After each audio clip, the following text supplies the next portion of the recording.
Hello, everyone. My name is Liz Vallee, and I represent the People's Party of Canada, and I am the candidate for the Chatham-Kent-Leamington riding, and you are watching the People's Forum. So this is episode 3 of the People's Forum, and the People's Forum is a platform where your voice will be heard. This is not about me. This is not about an agenda. This is a place where real people tell their stories, and we get to hear from the people.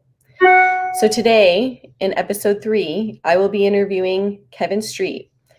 Kevin will be telling us about his experience with the COVID-19 vaccine and the horrible reaction that occurred. Welcome, Kevin. Good morning, and thanks for having me, Liz. I appreciate your time. Thank you for being here. This is really, really important, and I know that you've shared this, and this is a hard experience for you. So we all in this forum definitely appreciate you. Thank you. So as we get started, I want to jump right into what is happening with you. We'll get into all the details as we go along, but what is happening with you today? What are your symptoms and what you go through right now? Well, thankfully, as time has progressed, things have gotten, in some areas, a little bit better. However, things have also gotten a little bit different too, where, it's a constant battle to try and adjust to the changes that happen in your body and your mind, actually. So this morning, thankfully, in the mornings, I tend to have a little bit more mobility. I tend to have a little bit more of the ability just to think and speak clearly. Without losing as much track of what I'm talking about. The symptoms that I've been having every day still involve headaches, very, very loud ringing in my ears. I've got a little bit of everything, actually. I mean, I have a hard time remembering things. There's some damage that has obviously happened inside my head with my brain as well, with communicating to the rest of my body and telling it what to do and how to do it. So literally everything that I do is a new struggle that that is really hard to adjust to, because it's in your head, and when it's in your head, you really have to try and think through things, and when things aren't adding up normally, it's hard to piece it all together, and concerning too, because there really isn't a lot of explanation as to what's going on. I have started a regime of some different types of medications, just all natural medications, and a lot of my brain fog has left now, which is phenomenal, because that is an absolutely horrible experience, and I hope it doesn't come back to the extent that I had it. I still get the haze and things like that, but it's not nearly as bad as it once was, and very concerning, actually. It's very debilitating. For the record, where do you live? I live in a small town, actually, one of the smallest cities in Canada. It's a little town called Pembroke. And that's in Ontario? Yes. Okay. I wanted to ask that, because I know for myself, when I'm looking at somebody else's experience, it hits home harder when it's somebody close to you. And you're in Ontario, so that is close to us. So I just wanted to, yeah. Okay, so we're going to get back to, what you're experiencing, those symptoms and all of that. But I want to tell the story properly. So let's go back. What were when COVID-19 happened back in 2020, back in March of 2020, when it all came down on us, what were your initial thoughts and reactions to COVID-19 itself? Really good question, actually. So COVID-19 initially, for me, wasn't really something that I really worried a whole lot about, for the simple reason that, I've always had a pretty strong immune system and the ability to fight off pretty much anything that's been thrown at me as far as health goes. So I'd never really worried a whole lot about it. However, I am a frontline worker, so I was always in the front line with COVID. So even in a small town, we've still had quite a few cases of it, and I was okay with it. I mean, the business that I work at, we were very well protected. All the safety measures were in place. The decision to make to get the actual vaccination was just done on a whim. It was more of well, everybody else is getting this done, I got to get it done. I'm at work. I don't need issues down the road. I'm a pretty tough dude. I can take this. And was I ever wrong? I had no idea what I was getting myself into, and what was going to transpire moving forward from it. So basically, what happened was I went into a local pharmacy to have the vaccination, and it was a very kind of, I don't know if unprofessional would be the proper, maybe unorganized would be slightly better. However, not very professional either. So when my name got called, I ended up just getting the vaccination, heading back to work because, those were my intentions, really just to kind of get it done and over with. So I went back to work, and that evening I started having some side effects already. So it came in with a lot of flu-like symptoms. I thought for sure I had the flu, which once again I'd never really had for a long time, just because my immune system's always been able to kind of fight those things off. So with this kicking in, I had the shakes, I had a fever, I was up in the middle of the night just trembling. I obviously was fighting some sort of a virus or whatever. That lasted for over 4 days. I was in bed. I was maybe awake for about 30 minutes a day, and just extremely exhausted. The exhaustion carried on after the 4-day mark, just because I'm not one to lay down, and I'm not one to be able to be confined. I like to get up and get around every day, and this actually kept me down. So when I finally said, okay, enough is enough, I've got to get up and get back to work and just start being normal. So I went back to work, and the best I could do was a couple hours a day, just through pure exhaustion, and nothing was just working properly.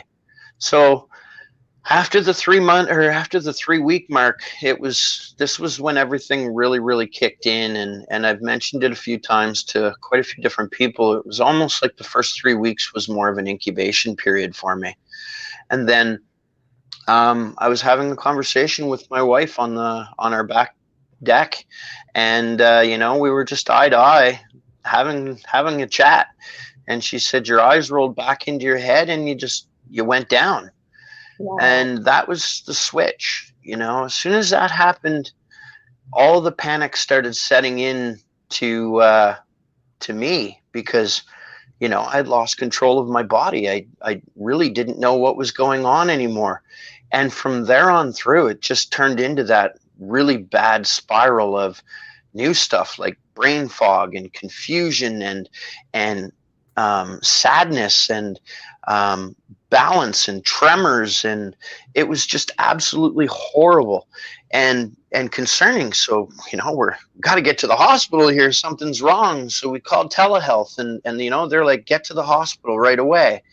Went to the hospital, we explained what we thought and what we felt, and everything was brushed aside as, oh, this can't be a vaccine injury because it's been too long. And I said, what do you mean it's been too long? And they said, well, you would have reacted right away. And I said, well, I have been reacting right away, but these symptoms have come on now. They said, well, there must be an underlying issue. And I said, I don't have any health problems, and I definitely felt fine until I got this needle. So we need to figure out how to get it out of me. And the ball was dropped immediately. They asked me questions. They said, what have you eaten today? What have you been doing? Blah, blah, blah. And as part of my regime of medication for my neck injury that I had 4 years ago, the medication that I take is medicinal marijuana. So that day, my intake had been very, very minimal, of course, because, I've been in bed and really nothing. I was at work too. So that's what the doctor pointed to. He said, well, he says, you can't do this anymore. And I said, but it's been prescribed to me and I've been doing this for 4 years and I've never had a side effect. And he said, that's what it is. Stop it immediately. So they're blaming the marijuana for your symptoms? Yes. Oh, okay. Yeah. So that's the first.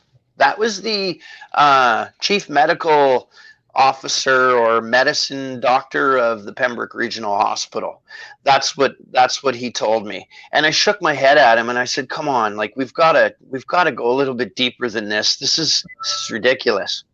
And home I went, and then back in the hospital again. And I went in and I've got tremors, like my whole body's shaking and I'm laying in a hospital gurney and, people are coming in and talking to me and observing this, and then they leave, and then the doctor comes back and she asks me to, she checks my lungs and stuff like that for fluid, I guess, and she starts pushing with her fingers in my back, and I have 5 herniated discs in my back, so you can imagine going through tremors with herniated discs.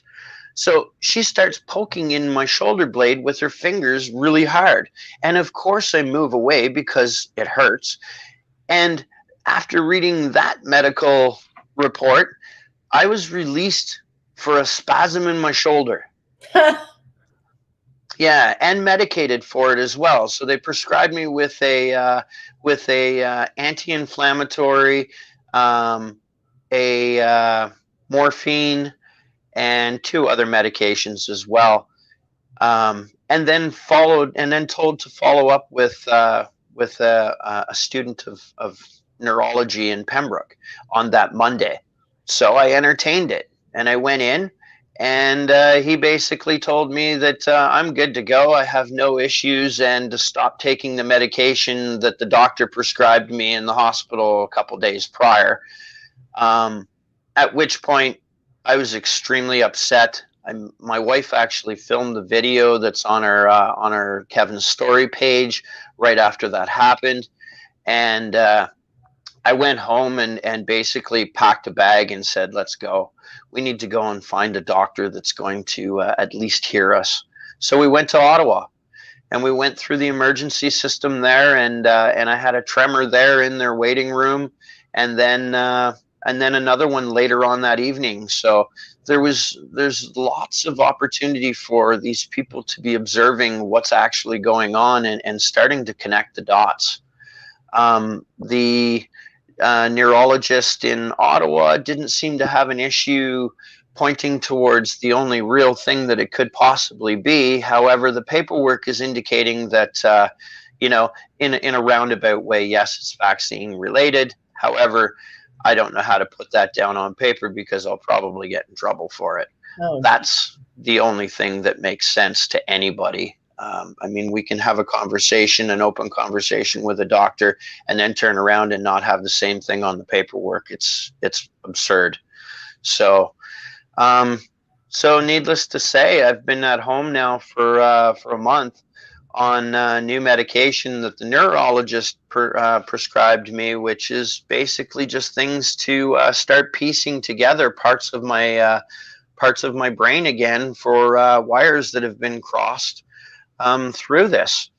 He diagnosed it as functional neurological disorder simply because, guaranteed there's something wrong. However, in order to call it anything else, there's additional testing that needs to be done. I've been tested for Lyme disease.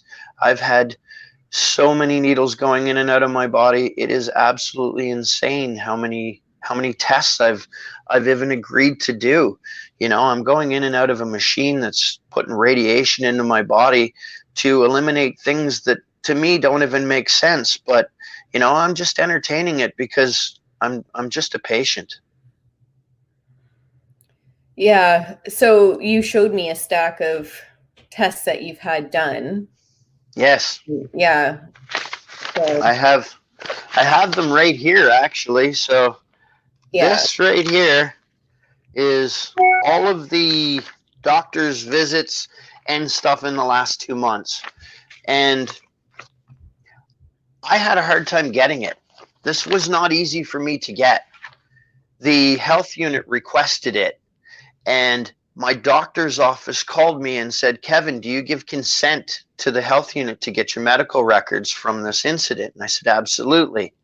And they said, okay, we're going to send it. I said, is it okay if you get a copy for me as well? I would like to review this stuff to see where I stand and to see if there's something that I can be doing proactively on my own to try and figure out what's going on with my body. And they said, yes, absolutely, no problem. We will make a second copy for you. It will be available at the latest to you tomorrow morning. And I said, perfect. I'll come in the morning because I have better mobility and I'll get there and I'll get it.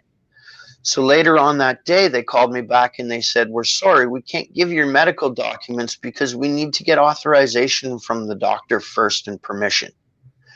So I thought, here we go. It literally took me almost a week to get my medical papers. But yet the thing that really kind of raised a flag to me was you call me at home to ask me to give consent to give my documents to someone else. And when I request them, you have to get consent from someone else to give them to me. So whose paperwork is this? Yeah, exactly. Yeah. And the notes that are put into the doctor's notes don't align with what was said to me when I was in there. So it's almost like, maybe some stuff was added to it after the fact, or, I'm not really too concerned about that, but I am concerned about the fact that there's definitely not a standard practice going on here. Right. So with that, what differences did you see in comparison to what happened in the doctor's office and what was reported on those medical reports? What were the differences?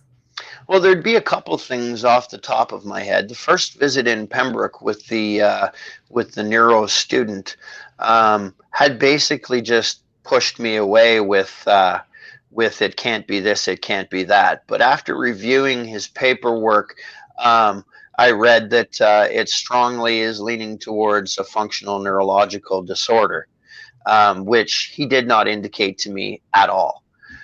When I went to Ottawa discussing with the neurologist, it was pretty clear that this was a vaccine-related injury.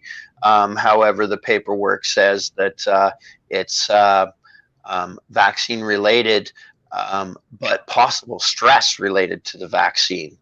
So, I'd rather be fishing. I honestly would rather be fishing. This is not I don't have time for this stuff. And I have a large family. I have 7 children. I can't be myself around my kids anymore. I just had a grandchild, I'm worried about holding her. It's I don't know. I don't know, what the path is going to, lead me to as far as healing goes, but from what I'm hearing, it's not good, and there's things that are inside my brain now that may never get better. And for them to be able to say things like that, but not confirm or protect others that, that are in a lineup right now to get this particular vaccine, that's not what our healthcare system is about. And the amount of people just in my small town of 14,000 people, I know of 8 people that are injured. And these are locals, and these are people that I can pick up the phone right now and call and bring in on this conversation. This is not a joke, and it's not something that should be overlooked as much as it's being overlooked right now. There's, Dr. Cushman's not even taking patients right now. I'm having conversations with a nurse at the health unit, and she's been absolutely phenomenal. But why? Why isn't my doctor calling me? Why isn't the neurology department checking in on me from Ottawa to say, hey, we haven't heard from you in a month. Have your symptoms gotten better or are they worse? So they can piece together all these people that are going to the emergency departments trying to get help. And I'm in a group with almost 80 people that have gone through the system that I have and can't get any help, and they can't even pick up the phone and call their doctor and say, hey, this is what's going on. Is this normal? So they're reaching out to us, and everybody else and saying, hey, are you having issues with walking? Are your legs wobbly? Are you having tremors without any head pain? Stuff like that. Because when you go to the hospital, they just look at you and they go, oh, this is absolutely incredible, and this is amazing. You're standing back and you're observing somebody and you're making comments like that, and then you turn around and you send them home and say that they have a pain in their shoulder. I went through a similar system when I broke my neck. I sneezed at work one day. I herniated 2 discs in my neck. I went to the emerge 7 times, and in that 7-time period, I got cortisone shots. I got all kinds of shots in my shoulders, in my arms, all kinds of stuff. And it was a break in my neck, So I think our medical system really needs to start listening to the people, the patients, and believing what they're saying, because we don't feel like we're being believed on this at all. And to be honest, I feel as though they're saying that there's something wrong with my mind. And I know there isn't. Well, I know there's an issue, but we all have issues. Yes. It's an easy go-to, isn't it? It's an easy go-to to say it's in your head or it's in your mind, right? It's all in your It's all in your head. That's something, that's a term we've all heard before. So we'll keep going. Excuse me. I want to get what was the date of that vaccine? Memory, here we go. March, April, May the 5th. May the 5th. Oh my goodness, that's my son's birthday. So it was AstraZeneca, wasn't it? It was AstraZeneca. Okay. And just, are you able to tell us what you do as a job? Yeah, absolutely. I'm a salesperson. I manage a cell phone business. Oh, okay. Mm-hmm. So through COVID and that, you've always been working? Yeah, the first lockdown we locked down because we weren't prepared. We needed to install glass and obviously get proper equipment around us, because I work in a kiosk, so I'm right out in the open with the flow of people, which was one of the reasons why I said, well, I guess I better get this done so I can go to work. Right. So you're just trying to do the right thing, and it's kind of like when I got my children's vaccines for school and all of that, I didn't think twice about it. I just went and did it. That was what was recommended to me, and I just went and did it. Didn't think twice about it. So I can imagine it was kind of the same for you. You're like, oh, everybody's getting the vaccine, so I'll just go ahead and do it because I am working with the public. Is that right? Absolutely. Yeah. And didn't know anything about an interim order. I had no idea. Nobody knows. No idea. Nobody knows that. So just to clarify for everybody, there's been many comments people have made to me that these vaccines are approved, and they are not generally approved. They are approved on a temporary interim order for high-risk situations, situations. That's pretty close to the wording that's being used on. You can go and check it out on the government website yourself to look it up. Now, people are coming on social media and stuff like that and telling me, no, these vaccines are approved. That is false. So I just want to clarify that. It is You are right. Is a temporary interim order, which is the equivalent to what the U.S. calls an emergency. Right? They are approved for emergency use. That's correct. Right. So I just want to go back as well with the doctors and what they say and what they did. I had asked you this earlier when we were chatting, but how is this being reported? Is this being reported as an incident of vaccine injury? Is this being reported that way? Oh. So, like I said, this happened on the 5th. It's been almost 3 months now. I've been dealing with this, and I've initiated all of the reports as far as reporting it to the health unit and to our medical staff to to protect others and to at least raise some flags so that they know that if someone else comes in with similar symptoms that they may actually have something. It hasn't been easy at all.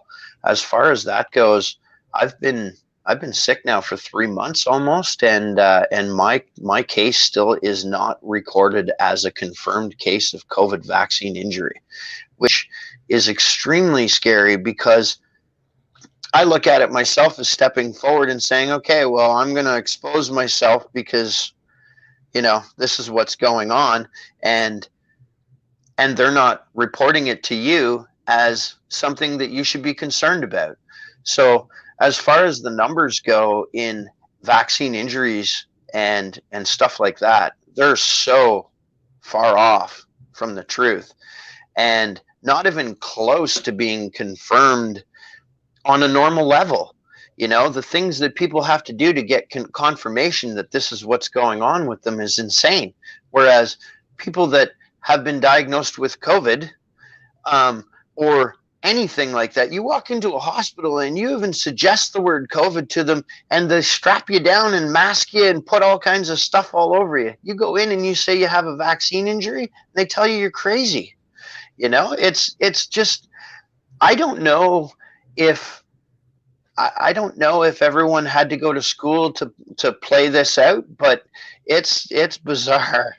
And the protocol just to get inside of a halt, but it sure isn't hard to get out of it when you have an injury. Right. Yeah, like it's an open door. Canada is supposed to have a reporting system. I mean, I've been online and I've seen it. Now, what I saw, and I might have been on the wrong page, but what I saw was your physician actually had to, or a physician actually had to help you report it. It wasn't a self-reporting system. So, but you said that these guys told you had to report it. Yeah, I contacted the health unit and asked if it had been reported, and they didn't have anything on it. So then that's when I initiated. I said, okay, so this is what needs to happen. This is actually my wife called because I wasn't able to. And she got the ball rolling on it. And I speak to them weekly now. Usually every week they'll give me a call and do a quick check-in on me to see if any of the symptoms have gotten better, worse, or anything like that. And she's also trying to connect me with a doctor on the in the Ottawa region that is studying vaccine injury. So I don't know. I mean, I come from a time when you use your thinker, and what your mind tells you is generally pretty close to the truth. And what's going on now is you're not really allowed to think anymore with anything that makes sense. It just doesn't seem to make sense to them. So I'm just trying to keep a lot of it to myself and giving them symptoms and stuff like that as they arise and hoping that it just goes away. Oh my goodness. Yeah, oh man. So you've seen a neurologist in Ottawa that's trying to help you, and you've gotten some medications and some treatments. Now, is this something they're just kind of trying based on your symptoms, or do they actually have a plan when they see somebody who's been injured by a vaccine? There was no plan for me. No. This is a Band-Aid. It's something that they're putting into my head to spike levels to make me feel better, emotionally, and to not get frustrated with what's going on with me. I know that's what it is. It's, these pills, I've done the research. They're designed to help people with, with disorders inside their brain that, are hindering their personality. And I know what happened. I mean, it's in my nervous system. This vaccine has broken through into my nervous system, and it's running rampant through my body. I get pins and needles, and it feels like I'm getting stung by a bee, and I'll smack my arm or I'll smack my shoulder or something because I'll think it's literally something stinging me, and it's nothing. It's just that, it's just one of those reactions that you just never know what it's going to bring to you. So I probably have 15, 20 different symptoms that, wouldn't point to anything else. And obviously they haven't, or they would have diagnosed me with that. But Right. yeah. So I've seen by following you, you seem to be getting a bit better. I mean, when I first started following you, walking looked very difficult, and you seem to have a better balance now. So are you doing any kind of like physiotherapy or anything in that regards? Everything I'm doing is self-proactive. I'm Okay. doing everything on my own. I'm giving my own medications now because I'm not being prescribed anything that I think is worthy. I mean, I am taking what they prescribe me, which is really only one pill a day. But other than that, I'm trying different regimes of medicines myself just to try and fix this, because it's kind of one of those things where if you're not getting any help, you got to figure out how to help yourself. As far as getting better goes, I think some of the medications that I've been taking have removed some of the brain fog, which is a blessing because it's so much nicer to be able to open your eyes and actually process what you're seeing rather than, feeling completely lost in a bubble. So that's one thing that I can definitely say has reduced a lot, and I'm thankful for. However, it is definitely triggered and brought on through stresses and brought on through I don't want to say anxiety because I don't really have a lot of anxiety, but if something comes up that, even loud noises and bangs and stuff like that can trigger it. I sit underneath a wind chime pretty much every day now to get rid of or to cancel out the ringing in my ears.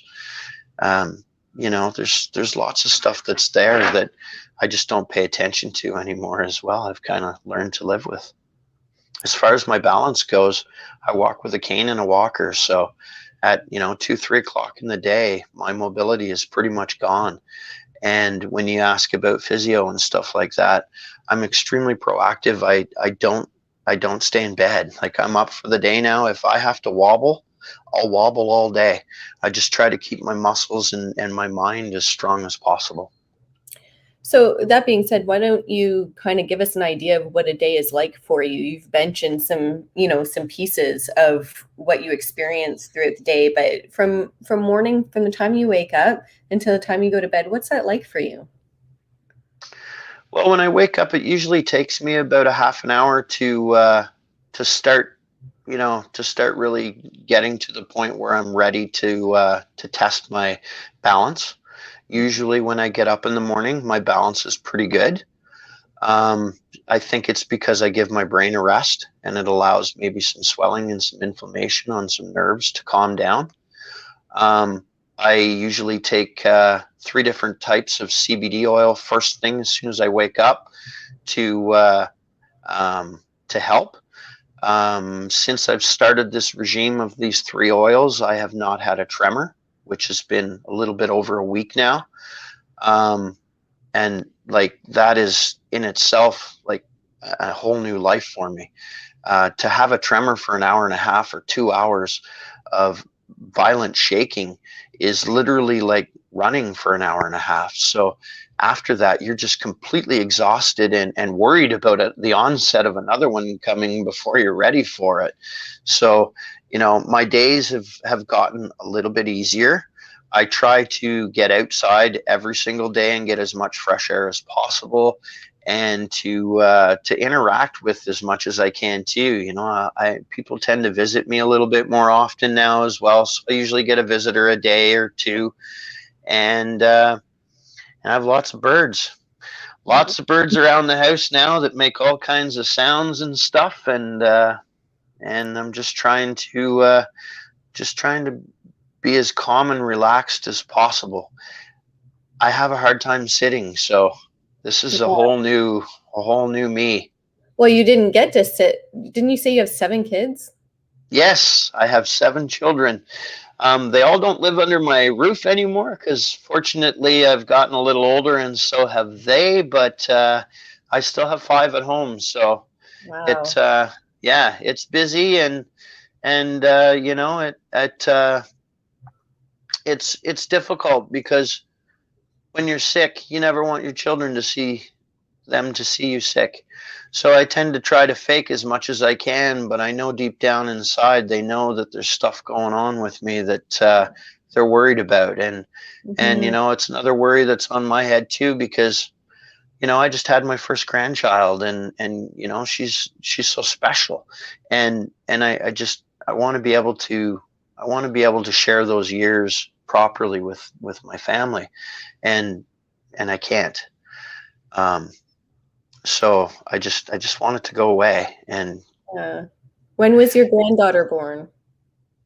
She's actually 2 months now. So this all happened at the same time. So I wasn't able to visit. I wasn't able to go into the hospital, and I pretty much stayed away for the first little bit because I didn't really know what was happening. So I didn't want, obviously, to being in and out of the hospitals every day. I didn't want to, you know, make anyone else sick either. So I tried to, I did my best to stay away from the baby, as hard as it is.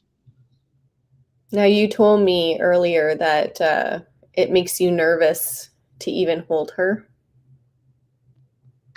Yeah. My strength is okay. I have strength, but I don't have, you know, the onset of a tremor, anything like that, or even just my mind. I'm concerned about, you know, thinking about something else and forgetting that I'm holding the baby because I can't multitask at all. My ability of multitasking is gone. If I'm walking and somebody has a conversation with me or tries to ask me a question that requires like thinking, if I'm not holding on to something, I'll lose contact in one or the other. Either the conversation will go south, or I'll go wobbly and need something to grab onto or sit down. So as far as, you know, holding the baby or anything, I only do it when I'm sitting down, and it's for short periods of time. But yeah, I just want to get through this. Like 3 months, I assumed this was going to be 3 days, and now 3 months and I haven't been at work. I can't even go in and see my staff. I'm just overwhelmed. It's crazy, you know, and I go to work on my days off.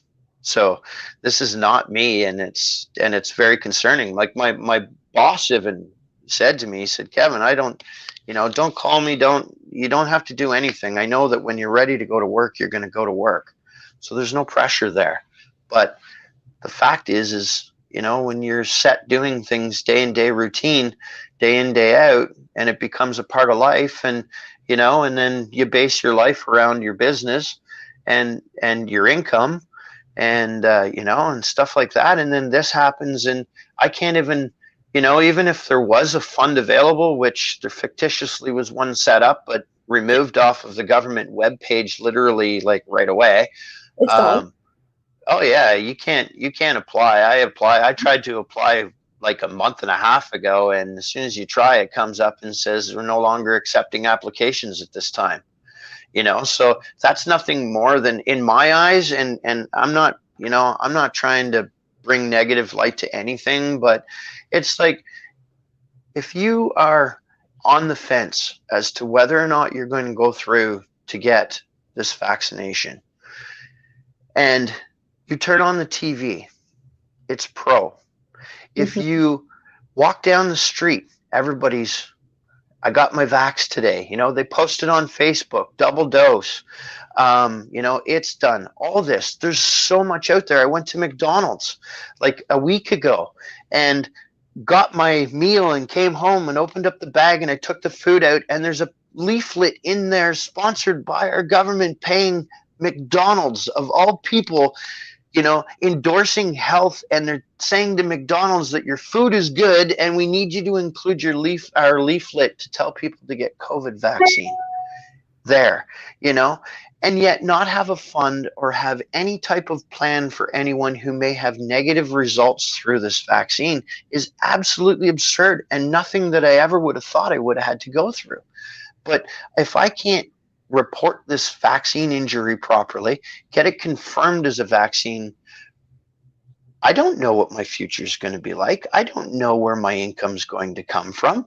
I hope that that there's something that's going to get developed down the road. I'm going to find a way. If I have to work from home and support my family with what I have left of me, then I will.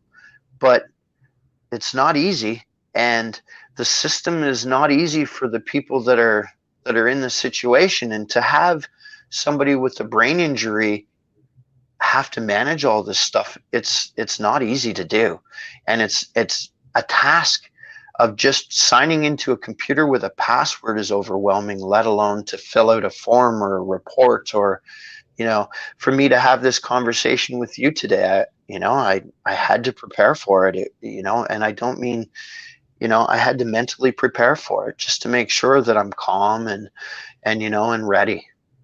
Wow. It's very strange. It is very strange. I'm actually blown away by the fact that they've taken off that compensation thing, because that was something that was promised to Canadians not that long ago. And I shouldn't be surprised. I think everybody knows how I feel about our government, but holy smokes. Wow. So let's take a step back, just because you kind of touched on this. Tell me about when you actually went in. You did kind of talk about it a little bit, but when you actually went in to get your injection, to get your AstraZeneca injection,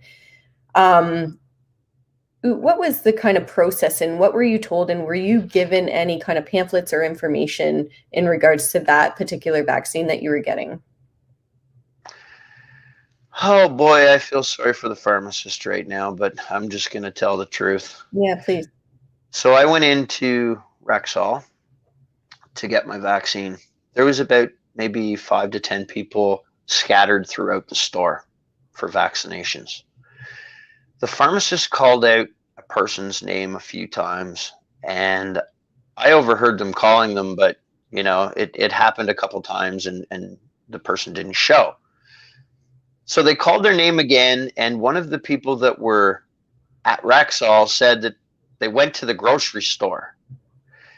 So through that, they called my name, and I was next. So ironically, I got that vaccination for the person who was at the grocery store. So fate was not on my side that day. Oh. And so very simple. Absolutely no leaflet. No, just so you know, you might get sick for a day. Nothing. I actually looked at the pharmacist and I asked him the simple question. I said, "Are we good to go? Is this safe to be in my body?" And the answer was, "It's better than getting COVID." So I thought, well, that's all I'm hearing. So let's do this, right? So he put the needle in my arm. I felt a squish, and I knew, I shouldn't say I knew, I felt it go through my body, and I knew that I received a needle. Like, it wasn't a matter of, going in, drawing blood, leaving, and putting a Band-Aid on and calling it a day. I knew something happened. And, I just passed it off, went back to work and said, whatever, this is a nasty needle and I'm glad I got it done, and let's get over this. And then everything just started flowing, and it's just been a mess ever since. So I feel as though the system is not proper, for starters. I went back to Rexall about a month and a half after my injury to get the the actual, the insert. yeah, the copy of my vaccination, because you can find out, when you got it or what it Oh, was. So I asked for it, and he said, "Why do you need that?" And I said, "Well, because I got injured through the vaccine." And this is the guy that gave me the needle. And I said, "Yeah." And I'm calm, right? And I mean, I could have been a different person, for sure. yeah. And he looked at me and he said, "You got injured from the vaccine?" I said, "Yes, absolutely." And he walked away from me. And I said, "I need a copy of what I got done that day from the computer." And another pharmacist came up and dealt with me. And the other guy chirped a couple words while I was standing there. I got my prescription and I left. I was so upset. And I was at the point where, Kevin, you just got to do the right thing and walk away from this, because, it's not well. And when I got that, I thought, holy mackerel, I can't believe that someone would treat someone like this. So Rexall calls me, and a girl asks me why I haven't responded to an email to book my second jab. And I said, "Do you have a moment?" And I went through everything with her and said, "This is what's happened. These are the side effects of it. My doctor has advised me not to get a second shot, period." Within 30 seconds after that conversation, no apology, no nothing, no concerns, no anything at all, no need to try to gather information to provide, whoever with. And I get this email within 30 seconds later, and I posted it on my page because I was beside myself, and it said, client, patient no longer wants vaccine. That's the reason. Wow. So the systems aren't even reporting things the way that you and I would normally report anything. Right. I mean, if you get a speeding ticket, they write the stuff down. Yeah. You get this, they won't write anything down. And they just ignored you. Like, they just turned their back on you. That's the scary part to me. This is where it gets very concerning and scary to me. It would be one thing if they had a system in place. So, with every single vaccine that's ever been invented, there are side effects. There are people who end up with an adverse reaction. It happens. But with this one, for some reason, people won't even acknowledge it, and it seems like they don't even have a plan in place, and people just want to turn the other way. As soon as they hear vaccine injury, they want to just immediately leave the situation. And now someone like yourself is left dwindling in the wind. Yes. So I would feel being supported. Yeah, I would feel a lot better if they were like, "Okay, Kevin, here, we're going to do this, this, and this, and we're going to make sure everything's taken care of. We're going to compensate you for the time that you miss at work." And, these vaccine companies are making billions and billions of dollars. They can't help you. I mean, this is an injury by their product. They can't help you. Like, there's just something very wrong about that. Absolutely. There's a serious problem. They need to fix it. And, I'll say donating my time for nothing. I'm doing this because they need to fix this, and they need to listen to people that are not doing well through it, and it's just like, there's people out there, there's people that are saying, "Hey, you made your bed, lie in it." What is wrong with people today?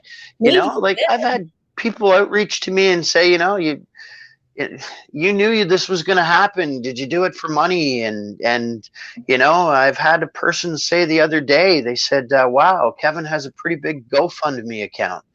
It's like, okay, they don't know anything about me. Yeah. So I'm bad because I don't even bother getting the vaccine, because I just have decided personally I'm not going to. So I'm evil and I'm bad because I'm not doing it, but you're evil and you're bad because you did do it.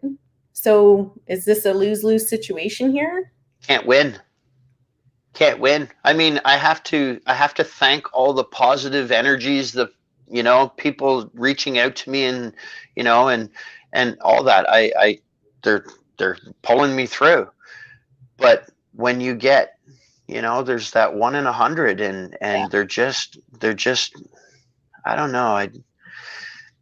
I hope nothing ever happens to them, because Yeah. if it does, it's going to be a whole new world for them, and they're I won't be the one to be making nasty comments on them anyways. No, of course not. I find that people like you and I, we don't do that. We just keep, we just keep scrolling. We keep going on with our lives, right? We don't make the time to be negative towards other people, and you never know what somebody else is going through, right? But Yeah.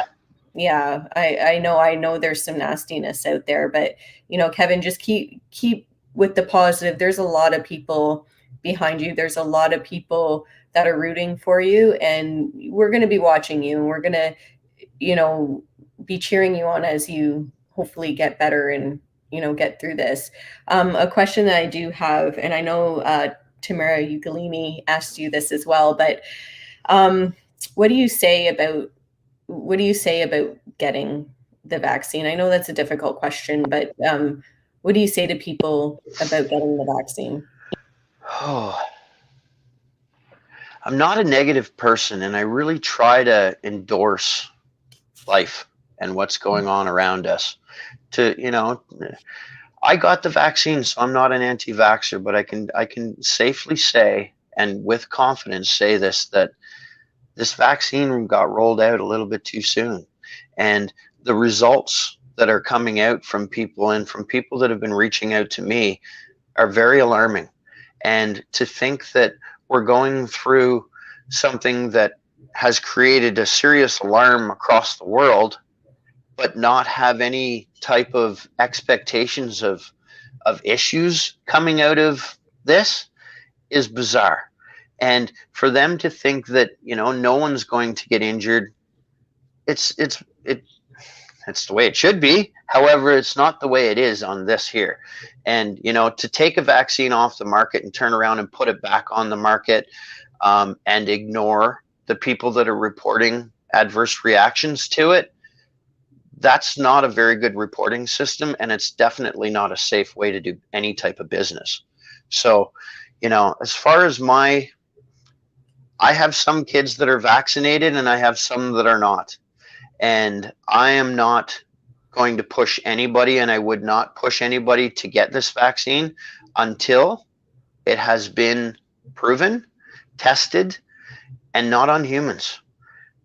This is, there needs to be some sort of a system available. If you're going to start using people as the rollout, then you need to start using people. You need to start using a system to fix these people on the rollout. You can't just wash them away and make them go away, or ignore them, or pretend like there's something wrong with them outside of what they know. And I could go on and on and on, because I feel so bad about all these other people that are sick. So, I hope that my message gets out there, because I know that the other media is not. And and I've been turned down flat out from mainstream media as well. They do not want to get their, I'll take a guess at this, to get their funds cut on the programs of advertisements. But yeah, if I had $1 million, I'd start paying the radio stations to listen to me. If they'd even take you. Well, they probably would, because there'd be a dollar value. Yeah, unless there's a higher bidder. Good point. Well, yes. That's just me. I think we're on the same page. Yeah, that's where my brain goes. So what do you want people to take from this interview? What's the take-home message here? If you ever run into somebody who has any types of claims of vaccine injury, listen to them. Don't push them away. Ask them if they need any help. I went to a bank yesterday. They locked the door on me. I have a cane. You know, they said, we can't let any more people into the building because of COVID. And I said, wait a second here. You're telling me that CIBC says that it's okay to put someone who's handicapped behind a locked door and make them wait without a chair because of COVID? It's not right. So everybody needs to just open it up a little bit and realize that disabilities do exist. Some of them are visible, some of them are not. Don't ask people whether their disability is great enough, like the security guard did to me. He said, hey, I didn't realize how bad it was. What difference does it make? I'm standing, I'm leaning onto a wall, and I'm holding onto a cane and I'm wobbling. You know, ask to get me a chair, something. Instead, you just lock the door and walk away. You know, so just be human and you know, be kind. It's so important, especially if someone is not feeling well, to have somebody be kind to them. It means the world. You know, for you to reach out to me and say, hey, Kevin, I know you have a story and I want to help you get it out there. That's what I need. That's what people need. It's, you know, it's just like a hug. Can't do it anymore, but it's better than, you know. No way we can still hug. We can still Yeah. hug. Yeah. So, Yes, you know, they're out there, and there's a lot more than you think there are. You know, a lot of people don't want to speak because they get shut down and they feel bad, and they really, a lot of people with this type of injury that I have, they probably wouldn't even have the ability to do what I'm doing right now.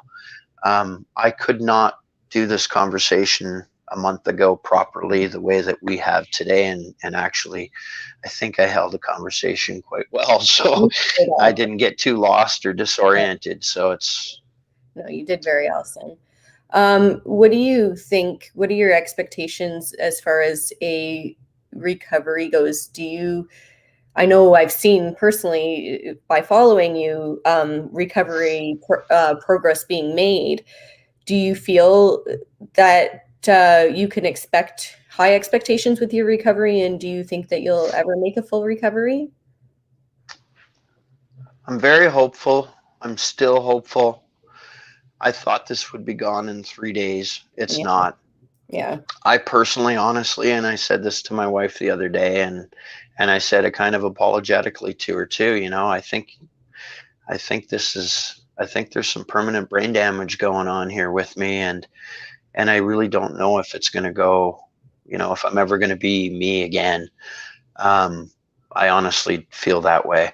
I'm not saying it to, you know, to get any type of, you know, feedback. It's just, you know, your body, and I feel like my body's been compromised, and I feel like there's stuff inside my body. If it's not today, it's just a matter of time before other things are going to start getting triggered as well when you're dealing with nerves.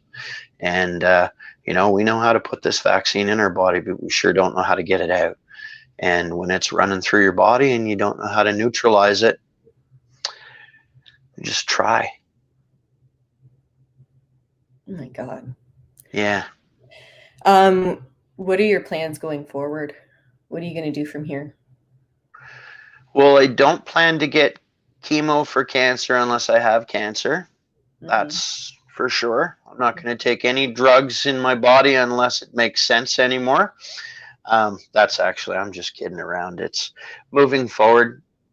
I don't know where this is going to take me. I don't know if I'm ever going to go back to work. I really don't. I don't know if I'm ever going to be able to.